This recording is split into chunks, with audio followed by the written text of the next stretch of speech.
சம்பாரவை உணவு மூலமாக உங்கள் ரத்தத்தில் சேரக்கூடிய சர்க்கரையோட அளவு அப்படின்றது பார்த்திங்கன்னா அது ரொம்ப ரொம்ப கம்மி தான். இதனால் நீரிழிவு நோய் பாதிப்பு இருக்குது அப்படின்றவங்க தொடர்ந்து உங்கள் அன்றாட உணவில் இந்த உணவையும் சேர்த்துட்டே வாங்க.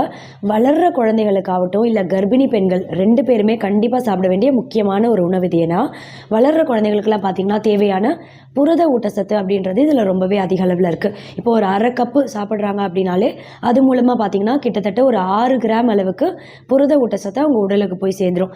புரத ஊட்டச்சத்து அப்படின்றது வளர்கிற குழந்தைகளோட தசை வளர்ச்சி, எலும்பு வளர்ச்சின்னு எல்லாத்துக்குமே ரொம்ப தேவையான ஒன்று. அவங்க உடலுக்கு தேவையான அந்த ஒரு எனர்ஜி, ஸ்டாமினாவை கொடுக்கக்கூடிய முக்கியமான ஊட்டச்சத்தில் புரத ஊட்டச்சத்து அப்படின்றதும் ரொம்ப முக்கியமான ஒன்று. கர்ப்பிணி பெண்களுக்கு தேவையான முக்கியமான ஊட்டச்சத்துக்கள் எல்லாமும் இதில் அதிக அளவில் இருக்குது. அதே மாதிரி கர்ப்பிணி பெண்களுக்கு காலையில் எழுந்ததும் மார்னிங் சிக்னஸ் அதிகமாக இருக்கும் இல்லையா, மார்னிங் சிக்னஸ் தெரியாமல் பார்த்துக்கிறதுக்கும் இந்த உணவையும் கர்ப்பிணி பெண்கள் அவங்க அன்றாட உணவில் அடிக்கடி சேர்த்துட்டே வரலாம். அதே சமயம் கால்சியம், பாஸ்பரஸ்